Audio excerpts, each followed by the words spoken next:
از اسبی به اسبی و از شهری به شهری ما را مادرانمان بر پشت اسبها زاییدند، آواره اما آزاد و قوی.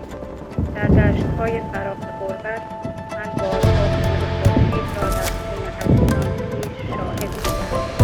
من عزیزان خویش را در آغوش کشیدم، با آنها گریستم. وقتی که صدای جهان صدای گلوله بود، تازه هواپیما. من بر چرخ